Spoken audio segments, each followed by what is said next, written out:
इतना ही कहूँगा, हमारे साथ तो किया, हमने सहन कर लिया, तो किसी और के साथ में मत करना बस।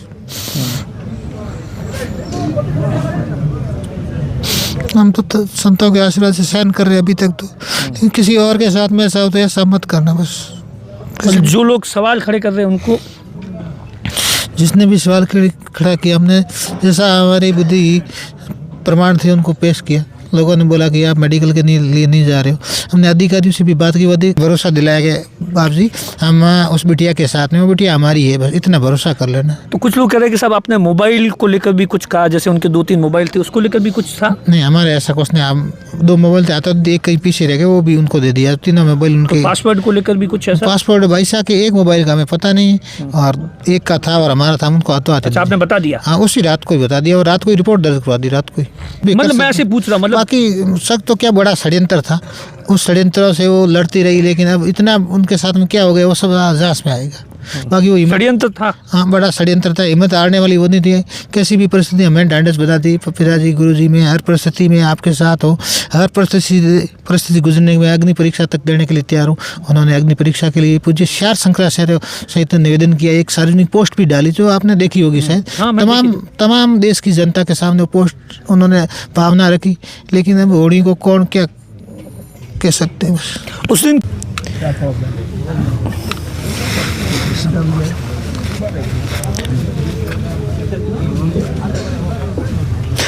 साध्वी प्रेम बाईसा के समाधि स्थल पर आज एक श्रद्धांजलि सभा और तमाम जो रस्में होती है वो थी, और उसके बाद में तमाम अलग अलग इलाकों से हैं वो संत महात्मा आए थे, तमाम चीज़ों पर डिस्कशन किया गया। और इसके साथ में इस इलाके के आसपास के जो लोग थे, जो उनके फॉलोअर्स थे, वो तमाम लोग आए थे, उनसे भी हमने बातचीत की। इस वक्त हमारे साथ में उनके पिताजी है। आप सोचिए, उनके पिताजी ने पिछले जब से ये पूरा घटनाक्रम हुआ है उसके बाद से ही पहले 3 दिन तक तो जल त्यागा, और उसके बाद में अंत तो पूरी तरीके से त्याग रखा था। आज तमाम जो साधु संत आए थे उन्होंने लगातार कोशिश की है, और उसके बाद में दूध है वो पिया है। आपने पूरी तरीके से अंत त्याग लिया था, ऐसा क्यों? बाईसा को न्याय दिलाने के लिए मेरी एक आशा थी, लेकिन मैं कर्ज तो नहीं चुका पाया। ईश्वर से प्रार्थना करूंगा, और पूज्य संत, सरकारें, तमाम मीडिया कर्म और जनता देश की सब उनके प्रति संवेदनशीलता रखोगी तो भाईसा को न्याय मिलेगा। लेकिन मैं संकल्प पूरा नहीं कर पाया संतों के दबाव में, इसके लिए भाईसा से माफ़ी मांगता हूँ, बस माफ़ कर देना बस। तो आपने 3 दिन तक पहले जल भी त्याग रखा था पूरी तरीके से? कुछ भी नहीं कर पाया, उनके लिए कुछ भी नहीं कर पाया।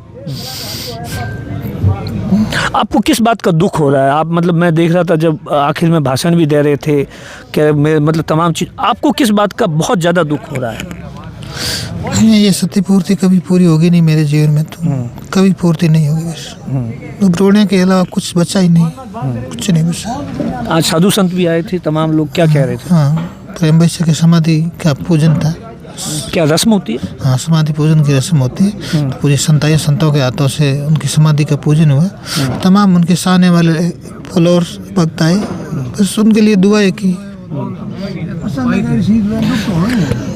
क्या लगता है ये जो तमाम कंट्रोवर्सी हुई है, आपको जो तमाम चीज़ें पता चली उसके बारे में क्या कुछ कहना चाहिए? कोई मतलब जो तरह तरह की जो लोग बातें कर रहे हैं उनके बारे में क्या कुछ कहना चाहेंगे? इतना ही कहूँगा, हमारे साथ तो किया, हमने सहन कर लिया, तो किसी और के साथ में मत करना बस।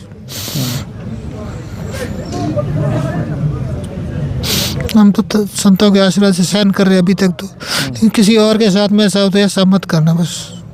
जो लोग सवाल खड़े कर रहे हैं उनको, जिसने भी सवाल खड़ा किया, हमने जैसा हमारी बुद्धि प्रमाण थे उनको पेश किया।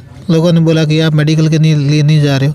हमने अधिकारियों से भी बात की, अधिकारी साक्षी। मेडिकल वाली क्या, पोस्टमार्टम वाली आप बात भी बता रहे थे, मतलब वो आपके मन में क्या था उस वक्त? हमारे मन में यही था, मुझे पहले आश्रम के अंदर ले जाएंगे, आश्रम की ज़मीन 2 मिनट को नसीब हो जाए, उनको पुष्प माला अर्पण करके तब तक के सभी अनुयायी आ जाएंगे, संत आ जाएंगे। संत सीधे मौसरी में आए तो ठीक नहीं है, आश्रम का एड्रेस डाल देते, वहाँ आ जाएंगे। और फिर अधिकारी से बात की, जनप्रतिनिधि से बात की, उन्होंने बोला हम बात कर लेंगे, अधिकारी बोल देंगे। और रात को मेडिकल होता ही नहीं है, तो सभी होता है, तो आप आराम से, हम आपकी मदद करेंगे। भाई साहब हमारे आपके नहीं थे, हमारे इतने ही भाई साहब। तो अधिकारी से बात, आपकी तो इच्छा थी? हाँ, हमारी इच्छा थी, उनको बात पोस्टमार्टम करवाना था। 100% करा, आप अधिकारी से बात कर लेना, करने के लिए बोला। मोटनाथ जी ने भी बताया, ये बताया, आप जनप्रतिनिधि से पूछ लेना। आप ये महाराज पोस्टमार्टम में लिए कह रहे थे कि नहीं करते, आप उनसे बात कर लेना, वो गवाही है बस। तो अभी कल क्या कुछ हुआ? कल आप आश्रम में गए थे, वहाँ पर क्या एक बार फिर से पुलिस के तमाम अधिकारी आए थे, क्या कुछ हुआ अभी तक, क्या बताया जा रहा है? कल वहाँ से कॉल आया कि आश्रम की चाबी लेकर के वो जांच कर रहे हैं, तो मैंने सोचा कि मेरी मौजूदगी में हो तो मुझे संतुष्टि आप हो। खुद अपनी तरफ? हाँ, अपने तरफ से गए तो उनको कॉल किया, पास में एक पड़ोसी था, उनको अधिकारियों को बोलना भाई साहब डायरेक्ट मत जाना, आप अच्छा करेंगे सही करेंगे, लेकिन एक विश्वास होता है, पास में खड़े रह के करते ना तो आत्मविश्वास बना रहे, लेकिन थोड़े उनको जल्दीबाजी थी तो वो अंदर चले गए थे। पर घंटा भर से हम 1.5 घंटे से पहुँच गए थे, बाकी जाँच हमारे सामने हुई और बाकी कुछ सोचने क्या क्या देखा उन्होंने? जो भी चीज़ थी सब बारीकी से जांच किया, क्या रखा हुआ है, कौन सी चीज़ है, क्या हर डॉक्यूमेंट और भी जो भी चीज़ें थी बारीकी से उन्होंने जांच की और उनका जो भी सिस्टम था और मर्यादा से उन्होंने अपना काम किया और हमें भरोसा दिलाया कि बाप जी हम उस बिटिया के साथ में, वो बिटिया हमारी है, बस इतना भरोसा कर लेना। तो कुछ लोग कह रहे हैं कि साहब आपने मोबाइल को लेकर भी कुछ कहा, जैसे उनके 2-3 मोबाइल थे, उसको लेकर भी कुछ था? नहीं, हमारे ऐसा कुछ नहीं, हम 2 मोबाइल थे, आता एक कहीं पीछे रह गए, वो भी उनको दे दिया, 3 मोबाइल उनके। तो पासवर्ड को लेकर भी कुछ ऐसा? पासपोर्ट भाई साहब के एक मोबाइल का हमें पता नहीं और एक का था और हमारा था, उनको हाथों हाथ। अच्छा, आपने बता दिया? हाँ, उसी रात को ही बता दिया और रात को ही रिपोर्ट दर्ज करवा दी, रात को ही। अच्छा, जो लोग अभी तक की जांच से आप संतुष्ट हैं? आपको जो पुलिस की जो जांच हुई है? पुलिस जांच बारीकी से कर रही है, इतना पता है, बड़े से बड़े अधिकारी आकर के जांच कर रहे हैं। अच्छा, आपको किसी पर शक है क्या? अब सारा अब शक तो कोई किसी पे कर मतलब मैं सकता- ऐसे पूछ रहा हूँ, मतलब बाकी शक तो क्या, बड़ा षड्यंत्र था, उस षड्यंत्र से वो लड़ती रही, लेकिन अब इतना उनके साथ में क्या हो गया वो सब जांच में आएगा। बाकी वो षड्यंत्र था। हाँ, बड़ा षड्यंत्र था, हिम्मत हारने वाली वो नहीं थी, कैसी भी परिस्थिति हमें ढांढस बता दी, पिताजी गुरुजी में हर परिस्थिति में आपके साथ हो, हर परिस्थिति गुजरने में अग्नि परीक्षा तक देने के लिए तैयार हूँ। उन्होंने अग्नि परीक्षा के लिए पूज्य श्यार शंकराचार्य सहित निवेदन किया, एक सार्वजनिक पोस्ट भी डाली जो आपने देखी होगी शायद। हाँ, मैं तमाम देश की जनता के सामने वो पोस्ट उन्होंने भावना रखी, लेकिन अब होड़ी को कौन क्या कह सकते हैं। उस दिन क्या हुआ था? जो इंजेक्शन लगने के बाद में क्या हुआ था? ऐसा बताया जाता है कि उनके जो नेल थे वो हॉस्पिटल जाने के बाद में मुझे हल्के हल्के लगे, काले लग रहे थे और रात को ही हम अजमेर से कार्यक्रम करके आए थे 1:30 बजे के लगभग, और उस वक्त 4 लड़के हमारे आश्रम में और आए थे, हमारे आने के 10-15 मिनट बाद में वो 3री मंजिल पे रुके थे और हम लोग सो गए थे। सुबह उठे और वैसा ने बोला थोड़ी मेरी रेस्ट करनी है, कल कार्यक्रम है, यानी 1 दिन की रेस्ट थी। 28 को 29, 30, 31 को वाड़ा कला में कार्यक्रम था, उसके बाद में चंडीगढ़ का कार्यक्रम था हाथों हाथी। चंडीगढ़ के बाद में वापस अरई गाँव अजमेर ज़िले के अंदर हिंगलाज माता मंदिर की प्राण प्रतिष्ठा महोत्सव का नाथ संप्रदाय का बड़ा कार्यक्रम था, उसमें देश के तमाम साधु संत नाथ संप्रदाय के, उत्तर प्रदेश के मुख्यमंत्री जी सहित आने वाले थे। वहाँ 5 दिन का नानी बाई का मायरा था, तो उनको अच्छा लग रहा है कि अब मेरे कंटिन्यू कार्यक्रम कल चल रहे हैं, लेकिन गले में थोड़ा सा खराश है, तो गुरुजी जल्दी कोई ट्रीटमेंट करवा दो। मैंने बोला परीक्षा चलते हैं, कभी भी होता है ना, तो हम परीक्षा मतलब रूटीन होती है। तो उनकी कोई मेडिकल हिस्ट्री थी क्या? ऐसा कुछ उनको कोई सांस में या ऐसी कुछ? हल्का सा हो गया कभी कभार हो जाता है। हाँ, होता वो होता। अच्छा, एक चीज़ बताइए कि ये जो तमाम चीज़ें हुई है उसके बाद में आपसे बाकी जो लोग हैं वो क्या कुछ कह रहे हैं?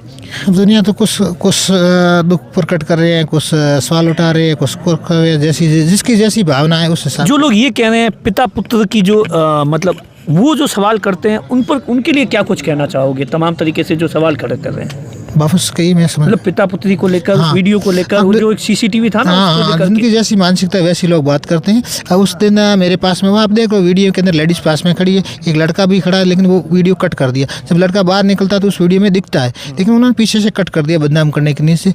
और एक बेटी लोगों के सामने अगर पिता के गले मिलने का भी अपराध है तो बस दुनिया में जीना ही बेकार, दुनिया कैसे जिएगी? उस बेटी को मैंने माँ का भी प्रेम दिया, भाई का दिया, बहन का दिया, गुरु का भी दिया, हर तरह का व्यवहार करके मैंने उनको संभाला।